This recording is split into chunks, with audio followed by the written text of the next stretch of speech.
বিনষ্ট রাজনীতির ভিতে একটা আদর্শনিষ্ঠ রাজনৈতিক সংগঠনের রূপরেখা উপস্থাপন ছিল কাম্য, কিন্তু গ্রাম থিয়েটার সেদিকে নজর দেয়নি।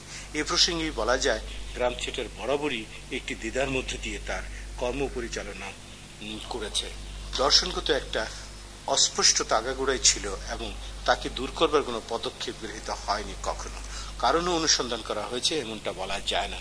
রাজনীতি সম্পর্কে সংগঠনের অনীহার মূল সম্ভবত সেখানেই প্রথিত, কিন্তু জাতির সাহিত্যের, সঙ্গীতের, নাটক ও অভিনয়ের কাঙ্ক্ষিত রূপ নির্মাণের দায়িত্ব যে সংগঠন নিয়েছে স্বেচ্ছায়, সে কেন রাজনীতির মতো অতি গুরুত্বপূর্ণ বিষয়টিকে এড়িয়ে চলেছে তা আজও বোধগম্য নয়।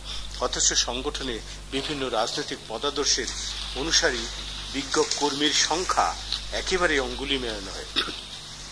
৩০ বছর পর পেছনে দৃষ্টি নিবদ্ধ হলে যা কিছু দৃষ্টিপথে মূর্ত হয় আপন আপন রং চেহারায় আপনাদের সম্মুখে এতক্ষণ তাই বলার চেষ্টা করেছি আন্তরিকতার সঙ্গে। এবার বহমান বর্তমানের দিকে একবার দৃষ্টি ফেরাতে চাই। সুধী সহকর্মী, আমার বেতাল কথামালা আপনাদের বিরক্তি উৎপাদন করবে জানি, কিন্তু আমার যে বলা চাই, বাংলাদেশ পৃথিবীর মানচিত্রে আশ্চর্য সব গুণ নিয়ে দণ্ডায়মান। বর্তমানের দিকে তাকালে দেখবেন ৩০ লক্ষ মানুষের রক্তের বিনিময়ে যে দেশটা বাঙালি স্বাধীন করেছে, আজ সন্তান ভূমিষ্ঠ হবার আগেই বাবা মা সিদ্ধান্ত গ্রহণ করে সন্তানকে পৃথিবীর অন্য দেশে পাঠিয়ে দেবে কৃতদাস করে। এ এক আজব রোগ। বাংলা ভাষায় কথা বলা বা লেখাপড়া করা রীতিমতো ঘৃণ্য অপকর্মে পরিণত হয়েছে অভিজাত মহলের কাছে। মাতৃভাষার প্রতি এই অনীহার দৃষ্টান্ত পৃথিবীর আর কোথাও পাওয়া যাবে কিনা জানি না। পরধন লুণ্ঠনের প্রতিযোগিতার সংখ্যা পৃথিবীর অন্য সকল দেশে মোট যা সম্ভবত ছোট্ট এই দেশে রয়েছে তার অধিক। পরচর্চার প্রতিযোগিতায় তাবৎ পৃথিবীকে ইতিমধ্যে হারিয়ে দিয়েছে আমরা। অনৈতিকভাবে বিত্ত, পদ, সুনাম, সম্পদ অর্জনে যে সবচেয়ে পারঙ্গম সেই যথার্থ জাতীয় বীর এবং বিধ অজস্র বিষয়ে আমরা বিশ্ববাসীকে বিস্ময়ের সমুদ্রে ডুবিয়ে দিয়েছি। সবার উপরে বোধ হয় দেশের টাকা চুরি করে বিদেশে পাঠিয়ে দেওয়ার যোগ্যতায়। এই বর্তমানের পিচ্ছল পিঠে দাঁড়াতে গিয়ে প্রতিটি নাগরিক আজ বিপন্ন। এই বিপন্ন দশার মধ্যেই দেশব্যাপী গ্রাম থিয়েটার চর্চা অব্যাহত রয়েছে অন্য অনেক ক্রিয়াকর্মের মতোই। সর্বত্রই দেখব অপসংস্কৃতির বাঘনখ হৃৎপিণ্ড তাক করে আছে। সাংস্কৃতিক আগ্রাসনের নয়া চেহারা জাতীয় সংস্কৃতির উপর চেপে বসেছে। গ্রাম থিয়েটার সংগঠনগুলো প্রতিটি স্থানে আজ উক্ত প্রতিকূল পরিস্থিতির সঙ্গে যুদ্ধরত। তারই ফলে সংগঠনগুলোর নির্জীব রক্তাক্ত চেহারা। প্রিয় সহকর্মী, আন্তরিকতার সঙ্গে দৃষ্টি ফেরালে দেখবেন সামাজিক ক্ষয় ও অবক্ষয়ের স্পষ্ট ও প্রত্যক্ষ প্রভাব পড়েছে গ্রাম থিয়েটার সংগঠনে। বিভিন্ন বিভাগের সক্রিয় ও সচল অনেকগুলো সংগঠন ধীরে ধীরে অকার্যকর হয়ে পড়ছে। কোথাও জীবিকার তাগিদে নেতৃস্থানীয় কর্মীগণ অন্যত্র গমন করায় সংগঠনের ভিত নষ্ট হয়ে যাওয়ায় এমনটা ঘটেছে। কোথাও আগ্রহী কর্মীর অভাবে প্রতিষ্ঠাতা ঘামে শ্রমে সৃষ্ট সংগঠনকে নিষ্ক্রিয় ও নিঃশেষ হতে দেখে দীর্ঘশ্বাস ফেলছেন। কোথাও যত্নের অভাবে হঠাৎ সকলের অগোচরে এই থিয়েটারটা প্রাণ হারিয়েছে। অনেক ক্ষেত্রে নাম সর্বস্ব সংগঠন এবং এক বা একাধিক কর্মীর বিরস মুখ হতাশ করে। যেসব সংগঠন অস্তিত্ব রক্ষা করতে সক্ষম হয়েছে সেগুলোতে নাটক প্রযোজনার খুব একটা উদ্যোগ আয়োজন রয়েছে এমনটা বলা শক্ত। কিছু সংখ্যক সংগঠন আদর্শচ্যুত হয়ে গ্রুপ থিয়েটার ফেডারেশনের সদস্যপদ গ্রহণ করেছে। বিভিন্ন বিভাগের কিছু সংখ্যক সংগঠন গ্রুপ থিয়েটারের সদস্যপদ গ্রহণ করেও গ্রাম থিয়েটারের কার্যক্রমের সঙ্গে যুক্ত রয়েছে। তাদের দ্বিধা বিভক্ত আদর্শ গ্রাম থিয়েটার কার্যক্রমে নিরবচ্ছিন্ন গতি সঞ্চার করতে অপারগ। অস্তিত্বশীল সংগঠনগুলোর নতুন কর্মী গ্রাম থিয়েটারের মূল উদ্দেশ্য এবং আদর্শ সম্পর্কে মোটেই ওয়াকিফ নন। ফলে সংগঠনের নিবেদিত প্রাণ কর্মী হওয়া সত্ত্বেও আদর্শিকভাবে তিনি গ্রাম থিয়েটার কর্মী এমন দাবির যৌক্তিকতা স্বাভাবিকভাবেই প্রশ্নবিদ্ধ। যিনি গ্রাম থিয়েটারের উদ্দেশ্য আদর্শ সম্পর্কে অবহিত নন তার পক্ষে আরেকজন আদর্শনিষ্ঠ কর্মী সৃষ্টিও সম্ভব নয়।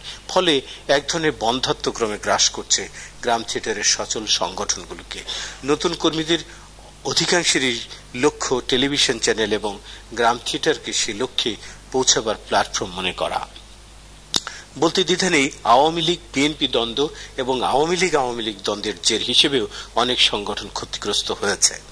আর্থিক সচ্ছলতার জন্য কোনো কোনো সংগঠন দলীয় প্রযোজনা বাদ দিয়ে টাকার বিনিময়ে বিভিন্ন এনজিও এবং ইউনিসেফ বা অন্য কোনো বিদেশি সংস্থা কিংবা বিদেশি সংস্থার এজেন্টদের ফরমাইশি প্রচারমূলক নাটক করে যাচ্ছে বছরব্যাপী। তারা কখনো গ্রাম থিয়েটার নির্ধারিত প্রযোজনা করছে এমন দলিল নেই। এরূপ সংগঠনের প্রয়োজনীয়তা সম্পর্কে প্রশ্ন রয়েছে। অধিক সংখ্যক সংগঠনই বিগত 2-3 বছরে নতুন কোনো নাটক প্রযোজনা করেনি।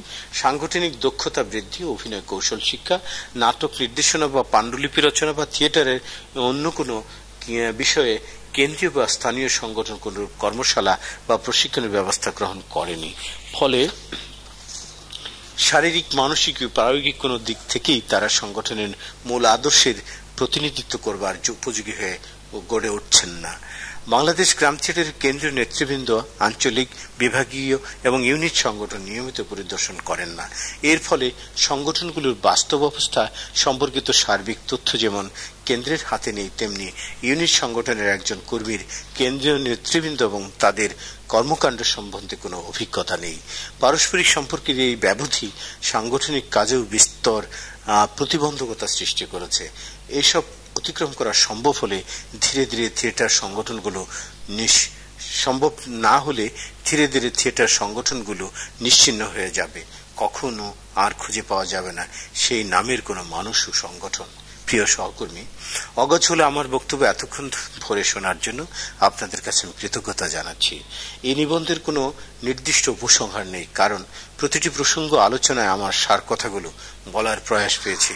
সমস্যাগুলো অজ্ঞাত নয় কারু, সমাধান সংগঠনকে নতুন কর্মপদ্ধতির আলোকে এই সময়ের বাস্তব সামাজিক পরিপ্রেক্ষিতের ভিত্তিতে সক্রিয় করার মধ্যে নিহিত, অর্থাৎ ছুঁইছি ভাব নয়, মরণপণ সংগ্রামের স্তর থেকে দেখাই জরুরি। ধন্যবাদ আপনাদের।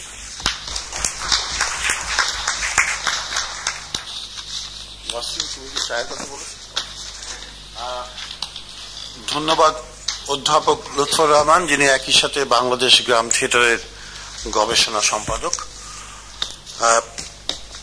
আমি জানি দ্বিমত রয়েছে অনেকের, থাকবেও, তবে বাংলাদেশ গ্রাম থিয়েটারের যেটা সৌন্দর্য সেটা সম্পর্কে আমি বলি। আমাদের গ্রাম থিয়েটারের সাংগঠনিক কাঠামোতে গণতন্ত্র বিরাজ করে কিভাবে, তারই একটি প্রমাণ হচ্ছে আজকের এই উপস্থাপিত প্রবন্ধ। লুৎফর রহমান অত্যন্ত সমালোচনা মুখর ছিলেন, আশাবাদীও আছেন, নৈরাশ্যের জায়গাটাও প্রকট। 3 দশক নিয়ে যে বিবেচনা তিনি আমাদের সামনে উপস্থাপন করলেন, আমরা হয়তো একমত হব না, অনেকেই কিছু ব্যাপারে হব, কিছু বিষয়ে হব না, এটাই স্বাভাবিক। কিন্তু আমরা মতামত, শুধু আমি গ্রাম থিয়েটার কর্মীদের এবং নেতৃস্থানীয় কর্মীদের কথাই বলছি না, যারা অন্যান্য সংগঠন থেকে এসছেন বা এমনি সুধীবৃন্দ যারা এসছেন, তারা হয়তো অবাক হবেন যে আমরা সবার সামনে নিজেদের ব্যর্থতাগুলো, সফলতাগুলো অকপটে বলতে বলছি কেন। এ প্রসঙ্গে একটি কথা আপনাদেরকে আমি বলি। বাংলাদেশ গ্রাম থিয়েটারে একটি বুলেটিন বের হয়, নিয়মিত নয়, যেটি আপনারা শুনেছেন লুৎফর রহমান বলেছেন। সেই বুলেটিনটি বিভিন্ন রাজনৈতিক দলে যায়, তারা সেটি সংগ্রহ করেন। তার মধ্যে বাংলাদেশের কমিউনিস্ট পার্টি সবচেয়ে বেশি সংগ্রহ করেন আমাদের এই পত্রিকাটি। তাদের ওখানে আলোচনা হয় যে দেখো, একটি একেবারে আদর্শভিত্তিক একটি সংগঠনের ভেতরে গণতন্ত্র কিভাবে প্রতিষ্ঠা পায়, বাংলাদেশ গ্রাম থিয়েটার তার একটা উজ্জ্বল উদাহরণ। কারণ ওই পত্রিকাগুলোতে নানা রকম তথ্য এবং মতামত থাকে, যা কেন্দ্রীয় নেতৃত্বকে চ্যালেঞ্জ করে, আঞ্চলিক নেতৃত্বকে চ্যালেঞ্জ করে। সফলতাগুলোকে যেমন আমরা বলার চেষ্টা করি, তেমনি করে অনেকে আছেন যারা সমালোচক, তাদের সমালোচনাগুলি কিন্তু আমরা গ্রন্থিত করি। আমাদের গ্রাম থিয়েটার পত্রিকায় যে কোনো সমালোচনা আমরা মুদ্রণে সবসময় সচেষ্ট থেকেছি এবং সেখানে কোনো কার্পণ্য ছিল না, ভয়ও কাজ করে না। আপনারা যারা গ্রাম অঞ্চলে কাজ করেন অথবা যারা গ্রাম থিয়েটারের সাথে জড়িত নন, এরকম মানুষ এখানে উপস্থিত আছেন। যারা গ্রাম থিয়েটারের কর্মী হিসেবে দীর্ঘদিন কাজ করেছেন তারা উপস্থিত আছেন। শুরু থেকেই যারা আছেন তারাও এখানে উপস্থিত আছেন। একেবারে প্রতিষ্ঠা লগ্ন থেকে যারা আছেন তারা বেশ কয়েকজন এখানে আছেন। আমি মনে করি সবার মতামত এই প্রবন্ধের উপর উপস্থাপন হওয়া উচিত বলে আমি মনে করি, এবং এ ব্যাপারে আপনাদের সুচিন্তিত মতামতগুলো আমাদের এই প্রবন্ধটিকে আরো সমৃদ্ধ করবে বলে আমার ধারণা। সুতরাং সেই জায়গা থেকে বলছি যে অকপটে সত্যি কথাটা বলা প্রয়োজন। বাইরের লোক আছে বলে এটা সামনে নিয়ে বলবো এমন কোনো কথা আমি বিশ্বাস করি না। আমি মনে করি সমালোচনা আদর্শের জায়গা থেকে, প্রক্রিয়ার জায়গা থেকে, লক্ষ্য পৌঁছানোর জায়গায়, সেখানে রাজনৈতিক সফলতা ব্যর্থতা অথবা আমাদের শৈল্পিক ব্যর্থতা এবং সফলতা, সামগ্রিকভাবে বাংলাদেশ গ্রাম থিয়েটার মুক্তিযুদ্ধের চেতনায় বিশ্বাসী সংগঠন হিসাবে রাজনৈতিকভাবে যে ব্যর্থতাগুলো ঘটেছে অথবা শিল্প আদর্শগত জায়গা থেকে যে ব্যর্থতাগুলো ঘটেছে সেগুলো পুঙ্খানুপুঙ্খ আলোচনা হওয়া উচিত। কেননা আগামী 3টি দশক যেন বাংলাদেশ গ্রাম থিয়েটার এই ভুলগুলো না করে, সেগুলো পরিহার করা, আর যে সাফল্যগুলো আছে সেই সাফল্যগুলোকে বিবেচনা করে সামনে এনে সেগুলোর আলোকে সামনে এগোনো। এই লক্ষ্যে আপনাদেরকে আমি ফ্লোরটা ওপেন করে দিচ্ছি সবার আলোচনার জন্য। তবে তার পূর্বে আমরা একটু চা বিরতির জন্য 15 মিনিট সময় নিচ্ছি। এখন 4:15 বাজে, আমরা 4:30 আবার এখানে বসবো। আমরা 3:15টায় শুরু করেছিলাম, 1 ঘন্টা হয়েছে, 15 মিনিট বিলম্বে শুরু করেছি। 15 মিনিটের বিরতি দিচ্ছি এখন। ঠিক 4:30 আবার এখানে উপস্থিত হবেন। পাশের ঘরে চা রয়েছে নাকি? এই পর্যায়ে অর্থাৎ দ্বিতীয় পর্ব আমরা সেমিনারের উপস্থাপিত প্রবন্ধ বাংলাদেশ গ্রাম থিয়েটার : 30 বছর এবং অতঃপর, অধ্যাপক লুৎফর রহমানের রচনা এবং তার উপস্থাপনা, তার উপরে আলোচনার জন্য আমি উপস্থিত সুধীজনকে এবং গ্রাম থিয়েটার কর্মীদের আহ্বান জানাচ্ছি। তো প্রথমে আমার মনে হয় সুবচনের আহমেদ গিয়াস কিছু কথা বলার জন্য অভিপ্রায় ব্যক্ত করেছেন। আহমেদ গিয়াস। সম্মানিত সভাপতি এবং প্রবন্ধকার ডক্টর লুৎফর রহমান, আমার নাম আহমদ গিয়াস। আমি কাজ করি সুবচন নাট্য সংসদ নামে একটা দলে। আমি শুরুতে 2 পৃষ্ঠা মিস করেছি, কিন্তু তারপরে যতটুকু শুনেছি এবং পড়েছি আমার কাছে অত্যন্ত চমৎকার লেগেছে। তারপরে যখন আজকের সভাপতি বললেন যে গ্রাম থিয়েটার হতাশার কথা, আশার কথা, ব্যর্থতার কথা সব নির্দ্বিধায় বলতে পারে, সে কথাটি আরো ভালো লেগেছে। এই প্রবন্ধে যেটি উঠে এসেছে সেটি হচ্ছে একজন সংগঠক হিসাবে আমরা দেখি এই প্রবন্ধে যে কিন্তু আমরা দেখি যে আসলে আমরা কি পেলাম, আমরা আসলে কি করতে চেয়েছিলাম, কতটুকু সফল হয়েছি, কতটুকু ব্যর্থ হয়েছি।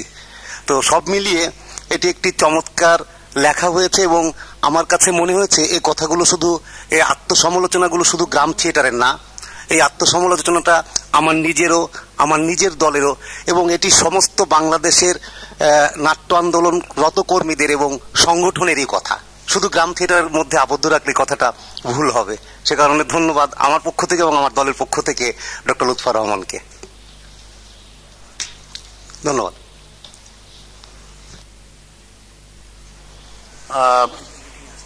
এখন অন্য যারা কথা বলার ইচ্ছা আছে, আলোচনা করার ইচ্ছা আছে, তাদেরকে আহ্বান জানাচ্ছি আলোচনা করবার জন্য। আমি অধ্যাপক আফসার আহমেদ এবং শিমুল ইউসুফ এবং এদেরকে আমি পরে বলবো, আগে অন্যরা যারা আছেন তারা। নিপেন্দা বলবেন, নিপেন্দ্র সাহা, যিনি আমাদের নাট্যবন্ধু বলবো পশ্চিমবঙ্গ ভারতের, তিনি বলতে চাচ্ছেন। আমি তাকে আহ্বান জানাচ্ছি কিছু বলবার জন্য।